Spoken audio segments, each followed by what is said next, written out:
Coach Brian here. I have been a health nutrition coach for the last 20 plus years. I've been a personal trainer. I've owned gyms, two gyms for about 5 years or so. I've been doing remote nutrition health coaching for people, young, old, healthy, sick, chronically ill, or people who know a lot about this stuff and those who don't. But busy working individuals is definitely some of the main people I serve to help them find sustainability in their everyday life. And working out is a really important thing. Activity is a very important thing.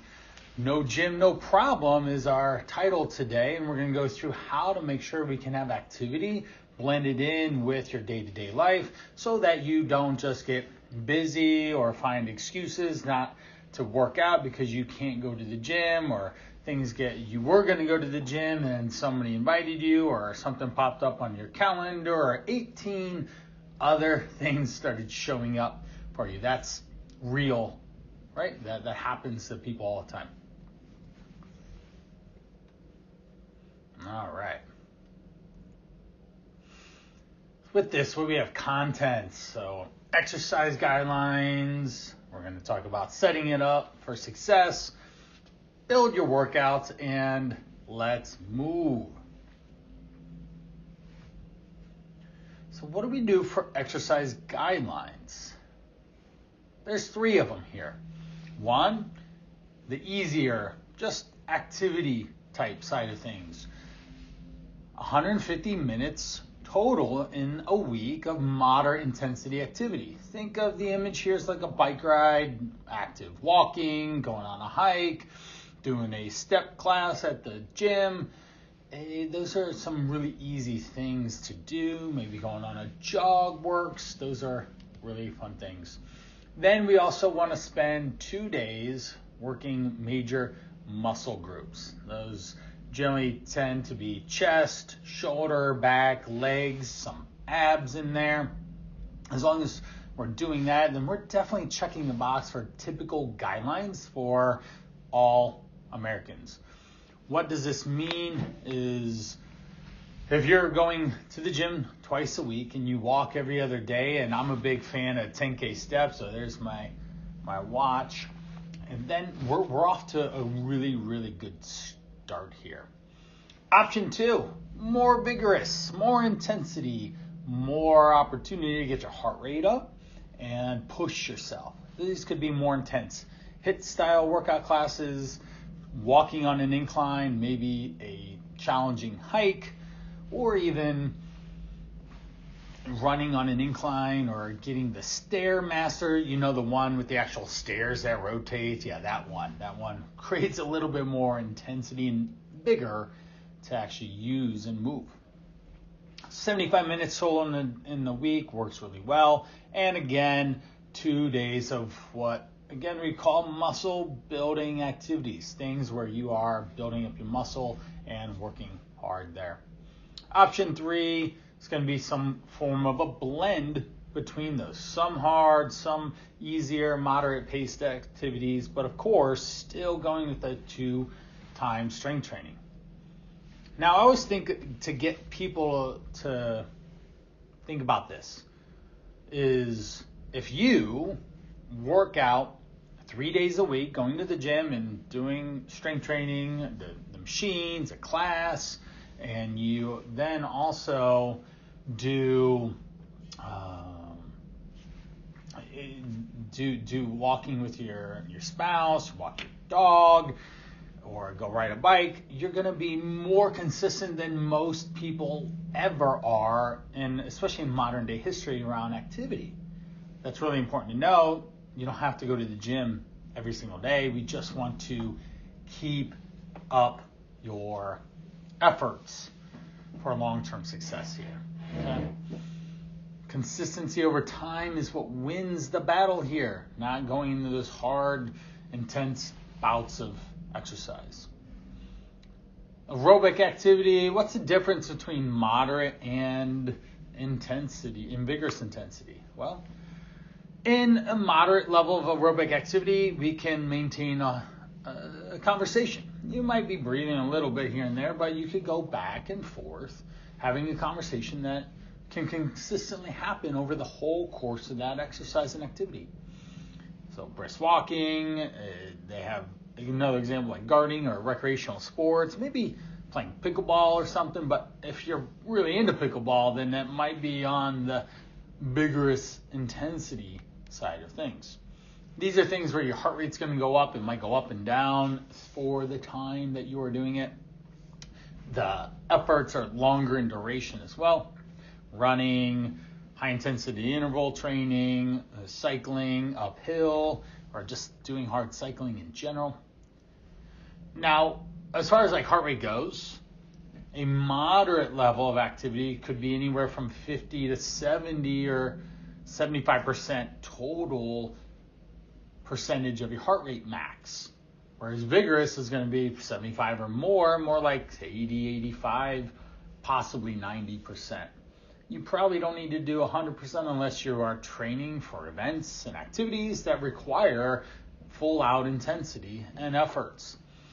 So 220 minus your age, I am 42, and yes, I have 4 kids too. I usually throw that in the introduction as well. So I'm living life at a fast pace and go, go, go. And so with that, we have, 220 minus my age, so that is 178 these days. I remember doing my heart rate workouts, runs, back in that range back in high school. It'd be somewhere around 165 to 180 would be our heart rate zone that we would be holding a certain duration for. I had the chest strap on, and then I'd be looking at my watch and understanding where I was at with that.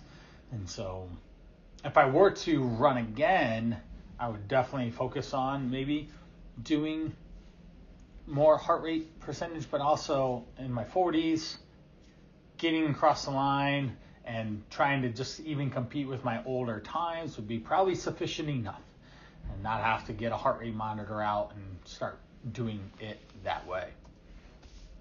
Muscle strengthening activities. I call them muscle building activities.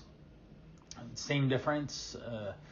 We want to know this as resistance training, strength training, things that build muscle. So you lift something up that's heavy and you put it back down. That could be your body. That could be bands. It could be dumbbells, barbells, kettlebells, or it could be objects. Think of strongman, tires, stones, to all sorts of different things that we can use to challenge yourself in this process. The idea is that we're challenging our muscles and we're working on simple, understandable strength training principles of progression and overload. Our body can adapt, and we want to get a little bit more incrementally stronger as we go. So we want adaptation, we want growth, and we want to just do better. Progressive overload is what we're talking about, and what it means is that we're generally trying to do 2.5 pounds more this next time that you go to the gym, or 5 pounds more, or 2 more reps than you did in the previous volume of activity. This triggers your body to build more muscle, to place more demands on it, and to actively grow yourself, which is what we want. We want to get stronger and faster and stay healthy as long as we can. And functional too. Now, more weights, or we have more reps. This is what we're looking at. More weight builds strength, more reps can build more endurance, stamina, durability, and it just promotes generally more volume of overall activity. You get to the end of the workout, instead of doing maybe 100, you have done 200 to 250 reps instead. Advantages of more weight: we're going to be build muscle, more likely to do so. For women, just throw this out there, it's generally pretty hard and challenging to build muscle. It takes a significant amount of focus, effort, and energy to do so, the right amount of calories, and most definitely the right amount of training. If you go to the gym 3 days a week and you do a general workout split, you're not going to be building slabs of muscle anytime soon. And they always say muscle weighs more than fat, but it does take a longer time than you might think for you to grow. So what we want to do is find that balance of the weight and the reps. The advantage of doing more reps is there could be potential decrease in injury. Now, of course, if you're doing a lot of reps, there could be inflammation building up. And so, for example, getting a golfer's elbow, tennis elbow from doing lots of bicep reps or something, that happens. That's a challenge. That is something that will certainly potentially show up for you if you do a lot of volume or even just a lot of weight. Doing less weights and higher reps, you can always do the work.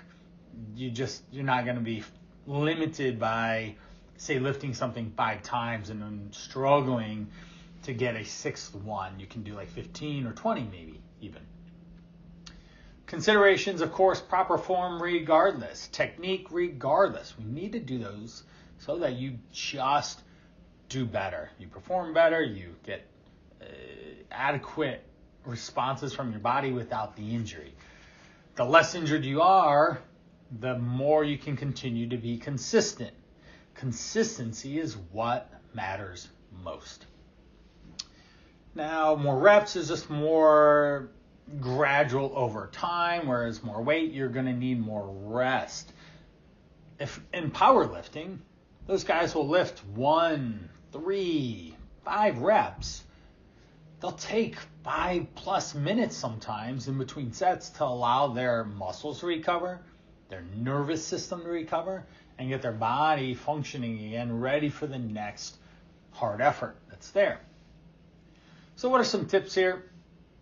With the more weights, we're going to focus on form and then slow increase of weights, like 5 to 10% at a time, 2.5 to 5 pounds at a time, usually is what works best in those situations. Whereas in the more reps, we're going to start with, say, 2 sets of 8 to 12 or even up to 20, and then add a 3rd one there. All right, next up is balance, flexibility, and mobility.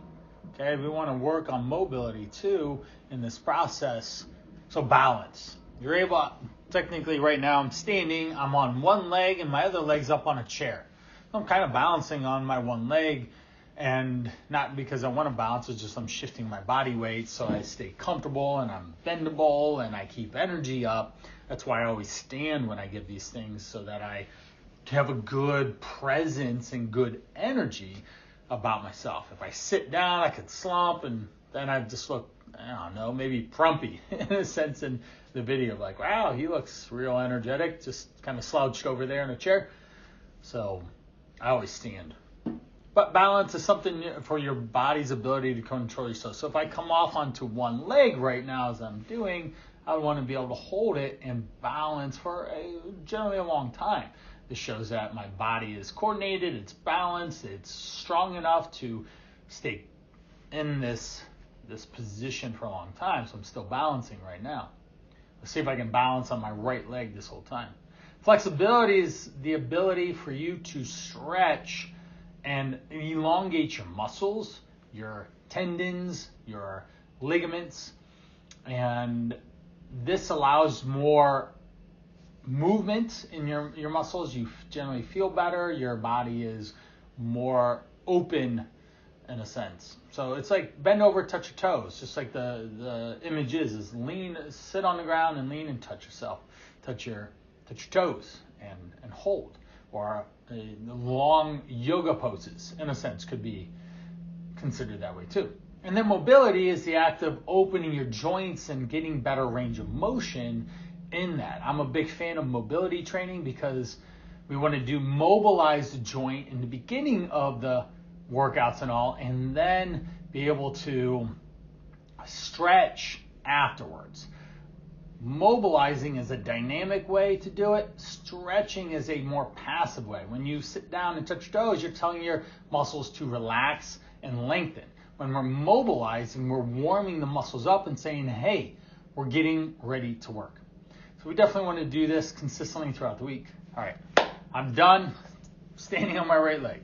So I was able to balance with pretty good balance there.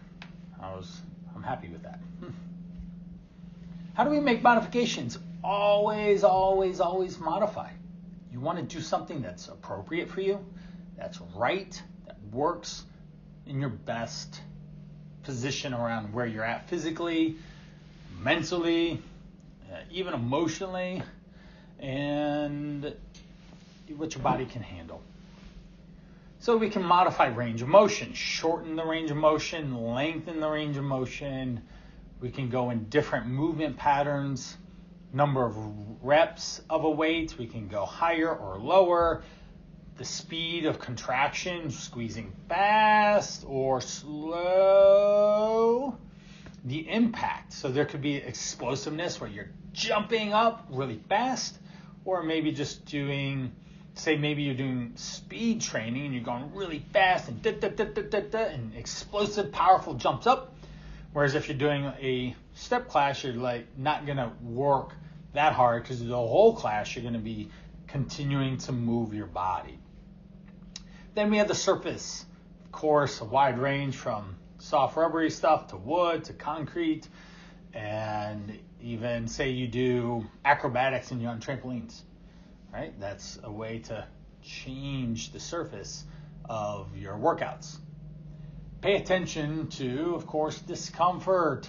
If something's bothering you, aches, pains, it's overly challenging, we most definitely want to make sure that you don't continue to do. Probably, I don't want to assume, but most of the people that would be on this webinar, same with me, it's more important for you to not overdo it, to make sure that you are just doing what's right for you in this moment. If you wanted to write anything down, a simple question I have is, can I work out tomorrow? That's what I tell my clients. Think of that as a question that allows you to be able to stay on track with what's important for you now. So, can I work out tomorrow? Really an easy question to consider how hard or how much effort you should be putting into any one workout. Now, pain, feels of intense pain and all. So we want to make sure that we are, if it's local or even across the body and say a muscle group, we want to make sure that you are not overdoing the issues here. We don't want swelling, we don't want bruising, we don't want pain, we don't want discomfort on a big level. So you definitely want to stop. How do we set you up for success while working out at home or anywhere else? Well, most importantly, you have to understand why you're doing it. It's very easy to get wrapped up in the day-to-day activities that then allow you to be able to just not actually function in a sense on this, or give up, or just don't do it at all, or it's been a long day, I need to take a break. Sure, but that's not necessarily helpful. So increase energy levels, that could be one. You're tired of feeling tired, or the midday slump always gets the best of you. We want to promote better sleep. Certainly, we don't want to make sure that if you're tired, you will sleep better. I promise. I can't tell you how many times people start moving more and they actually sleep better. It's because they're physically tired. I had this one client once.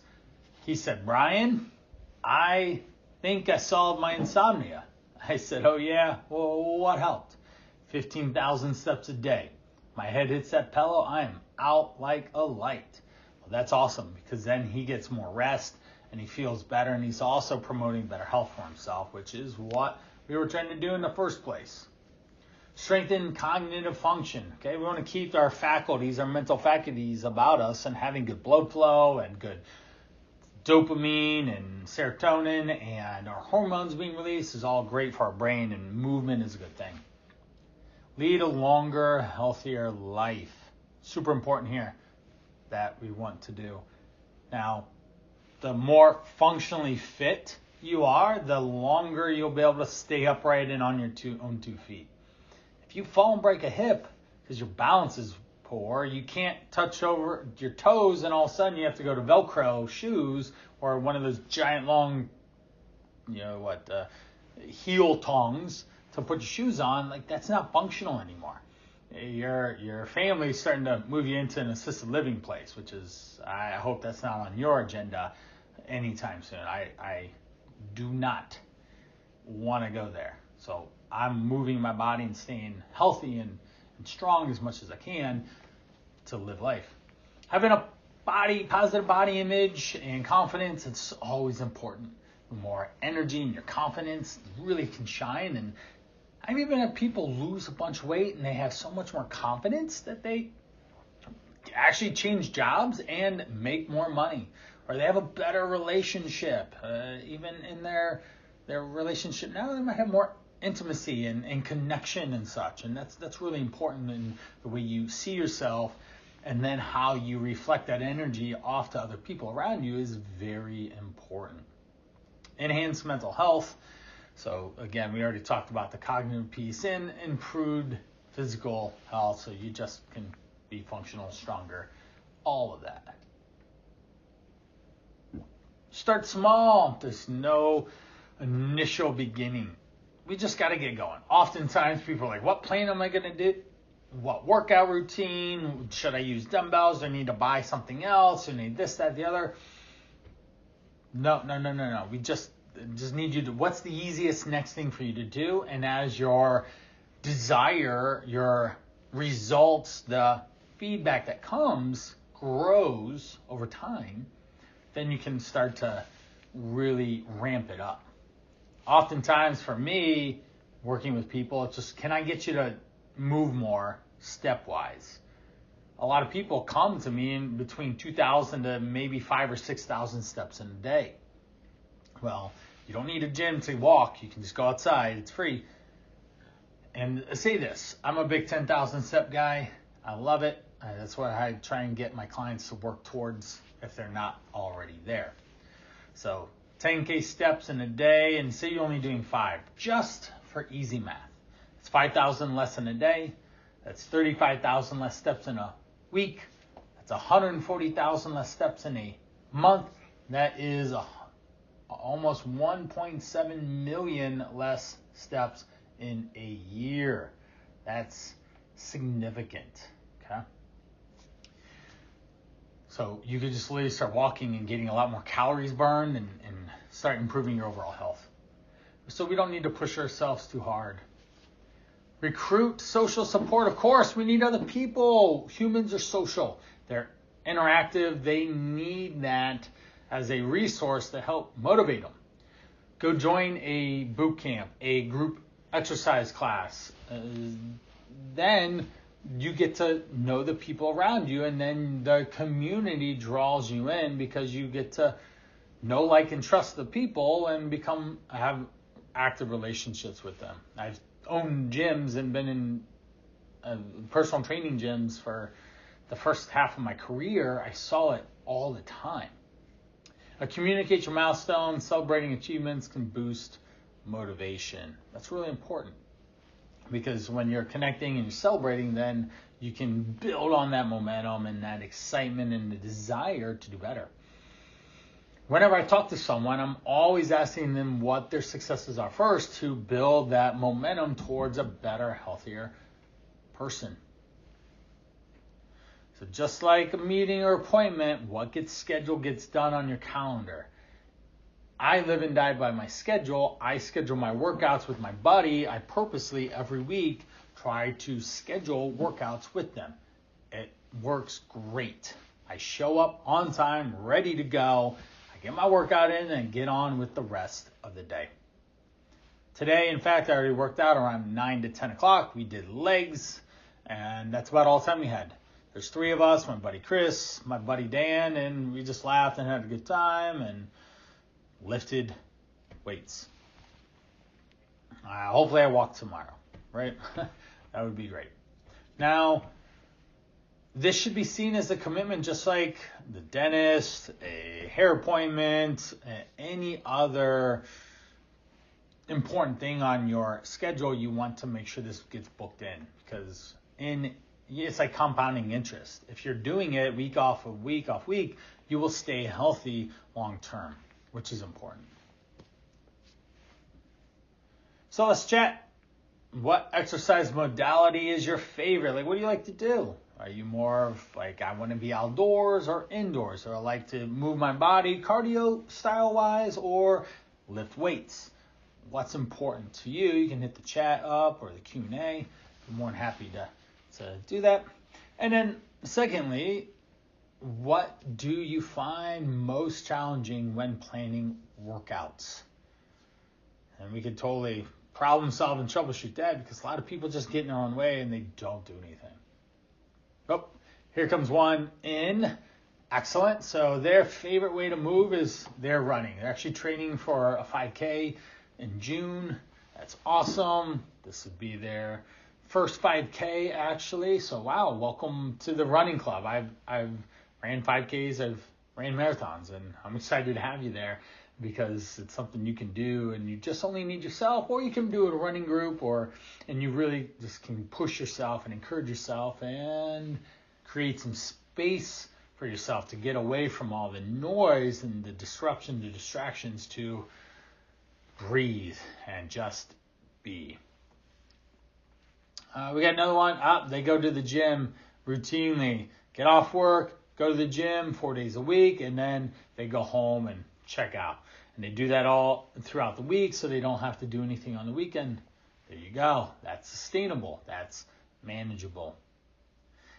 We got one. What's the most challenging part about planning a workout? Well, when they go to the gym, whatever workout they had planned gets sabotaged, right? You're like, oh, I'm supposed to use this machine, and it's like 3 people waiting for it. Well, let's go do a similar exercise toward that muscle group.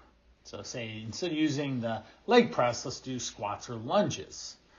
Instead of using the leg extension machine, let's do step-ups. Really easy. And that will keep you moving forward, so you can just swap out. Another one is just having structure around your workout. The more structure you have in the workout, then the easier you can just pump it out. Now, I'm a big fan of, if someone isn't consistent working out, we're going to go full body. If they are routinely in the gym and they're trying to build strength, then we're going to do a body split, like a chest, back, shoulder, legs rotation. So right there is 2 simple ways. Am I doing a full body or a body split? If fitness matters a lot, or strength matters a lot, or muscle building matters a lot, you're going to be more doing a body split. But if fitness and just staying in good health, maybe the full body works best. Then we're just focusing on what the body has. So chest, back, shoulder, legs, those are the common movement patterns you need to do in a full body workout. You could do optional bicep, triceps in a sense to round it out.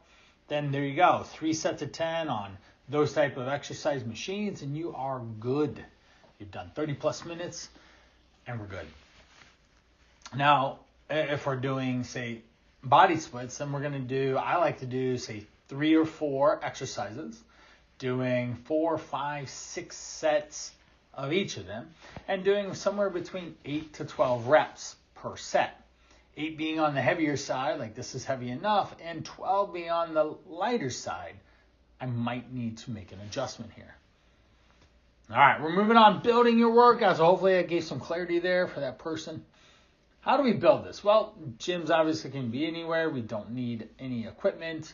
Oftentimes there's things outside that we can use to exercise our body. Back in the day, I'd go to the playground with my kids. They're 15 to 9, getting to the playground isn't as exciting as it once was, sadly enough. One of my favorite things to do with my kids is play tag. Oh my gosh. We would play tag and play tag and play tag. It was glorious. That was a fond memory I had doing with my father back in the day. That and wrestling. We don't wrestle as much. I was like wrestling around with my dad, but we don't wrestle as much for whatever reason. But we do have a trampoline and we jump a lot. And so that's been fun. Or we play street hockey. I absolutely love street hockey with my kids, and sometimes my buddies will come over and play with their kids as well. So we just have a backyard, a lot of fun. Now, everyday items can be replaced with common fitness items to replace that, like jugs and such, and we'll go over that. Body weight, we do push-ups, squats, lunges, planks, anywhere. You could even you open up a YouTube video that has body weight training and get to it. So instead of using dumbbells, we can do cans in the various sizes and weights. Sliders to do different, say, leg stuff or arm stuff can be using towels or plates. We have kettlebells, could be a milk jug or a bag of rice, or there's a lot of ways to create kettlebells or dumbbells.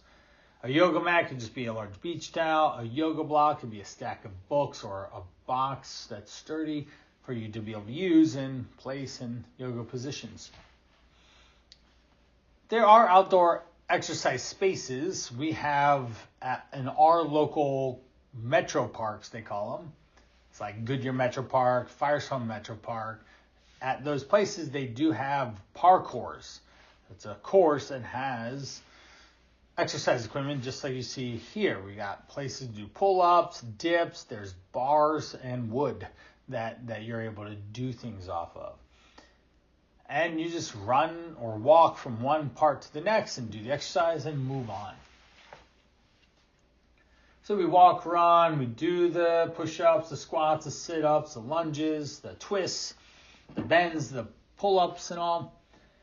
Or even if, like we said, in the example at the playground, we do pull-ups on or monkey bars, or there's lots of ways to work your body up.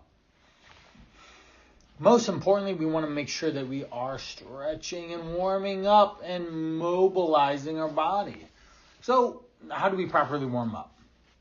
We want to do 5 to 10 minutes of low intensity cardiovascular exercise and activity. We want to incorporate dynamic stretches that take joints through full range of motion. We want to include movements that mimic exercises you perform in your main workout. So if you're doing a chest style workout, sure, we could do pull-ups. That could be reasonable, but we could also just do push-ups to warm up the chest-shoulder complex here and your triceps and delts.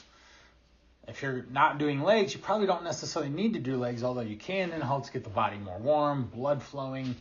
A lot of my workouts will definitely mimic what we're doing. If we're doing back, we're doing some sort of a row and a bicep curl with a band, usually a TRX body weight row and band curls to warm up our arms. And then on chest or shoulder days, we end up with doing push-ups and maybe some tricep extensions or delt work to help warm up those muscle groups and movement patterns. Of course, we're always focusing on proper form and technique and making sure there's a good intention to what we're going to do in the first place.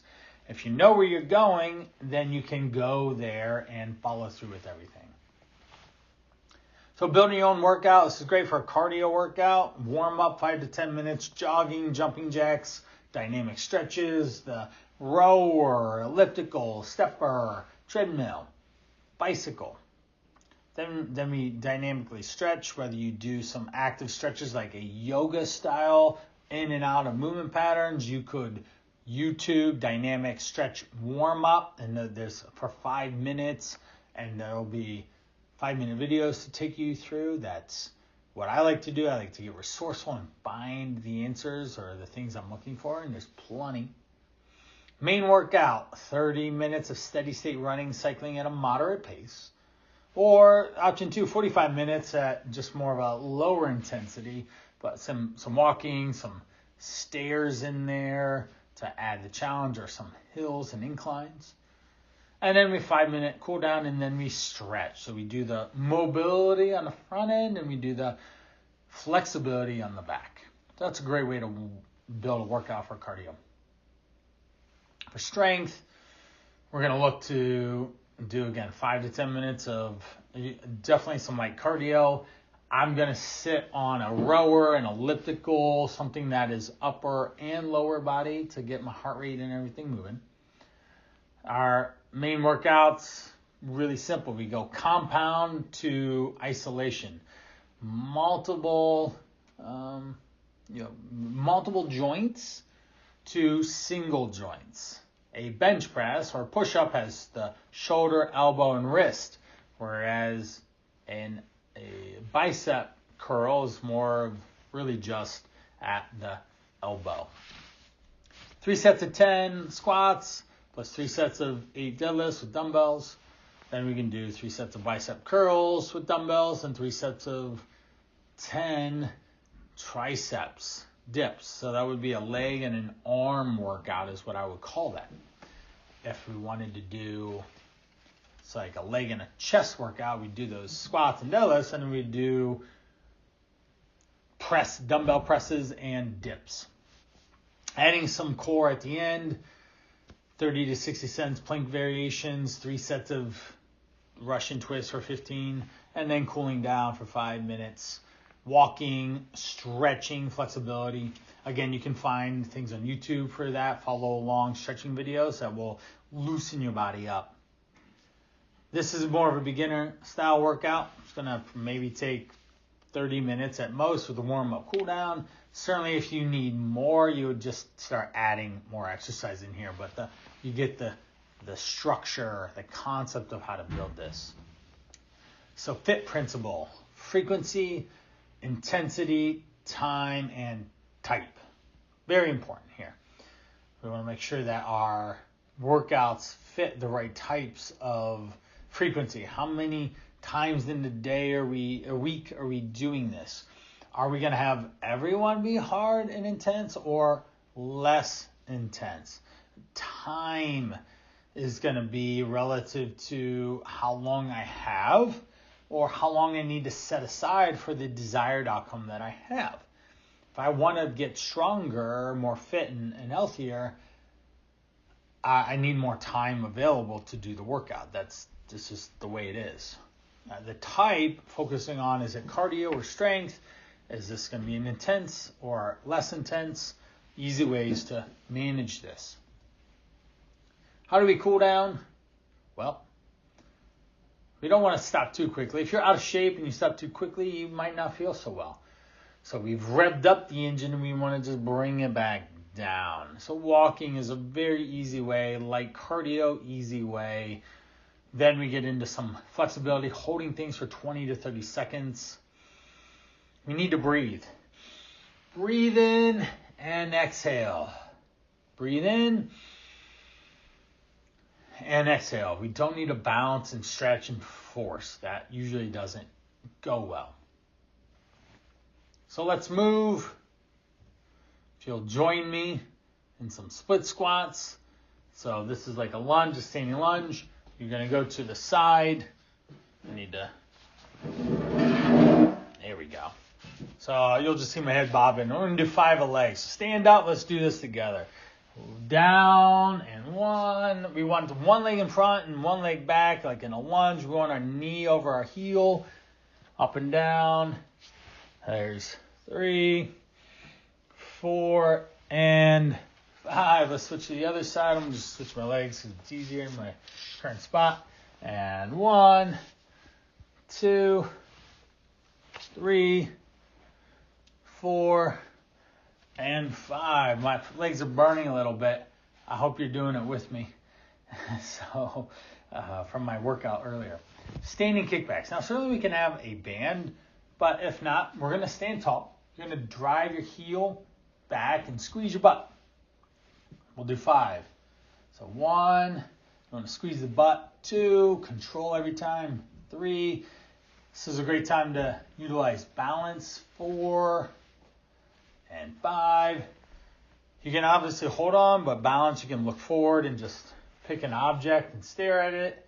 Abs are tight. That's 1, 2, 3, 4, and 5.